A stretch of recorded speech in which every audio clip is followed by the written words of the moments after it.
Assalamualaikum warahmatullahi wabarakatuh. Good day everyone.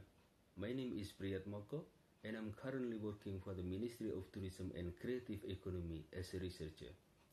And I would also like to introduce my fellow researchers that have been joining me in completing this paper. Assalamualaikum warahmatullahi wabarakatuh.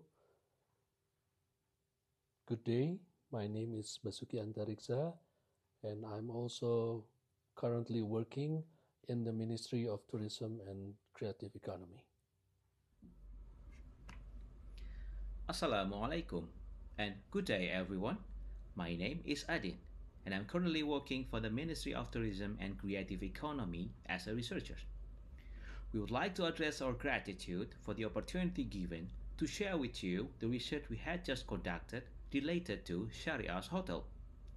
Our paper is titled The Sharia's Hotel Policy in Yogyakarta Toward Non-Mahram Guests.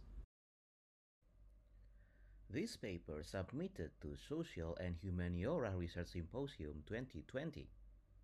Women and travel are one of the main issues in halal tourism. In Islam, women are not allowed to travel without being accompanied by their mahram except for something urgent.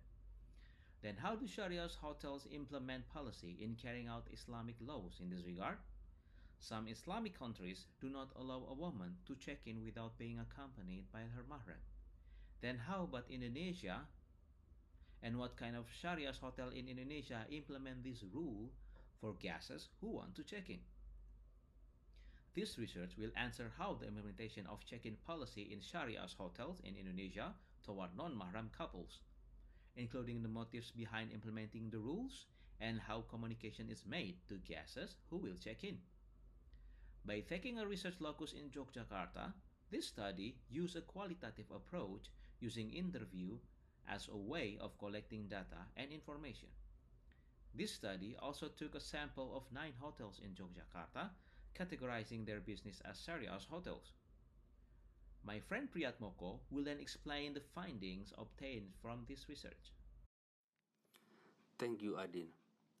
Sharia hotel managers in Yogyakarta perform a procedure known as visitor screening following their policy in providing accommodation. The screening process is carried out through optional verification to practice halal tourism principles toward guests who wish to stay within the same room. The guest screening processes are pretty similar among all hotels. Firstly, the receptionist will request the guest to provide a valid identity card, and for this case, the written address must manifest the same home address. If the written addresses were the same, they are assumed to be married and live on the same roof. In case the relationship was not married couple, there are likely close relatives. Secondly, in the event where the guest ID did not show the same address, the receptionist will ask them to provide a legal proof of marriage or marriage certificate.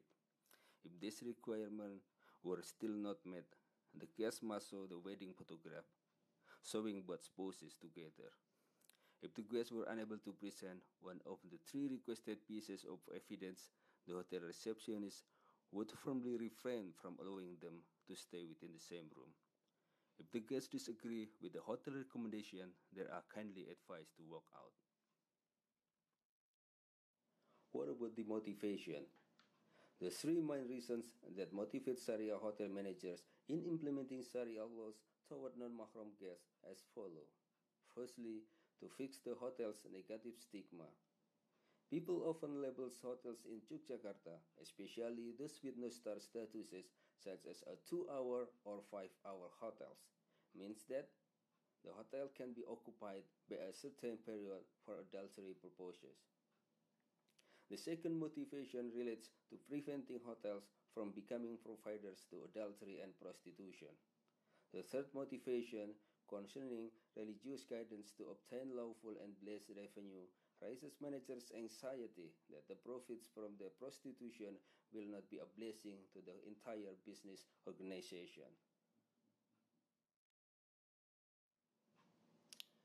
And the final part of this chapter is how the managers communicate their policy toward potential guests. The hotel managers apply online and offline methods in communicating the provision of non-mahram guests from staying in the same room.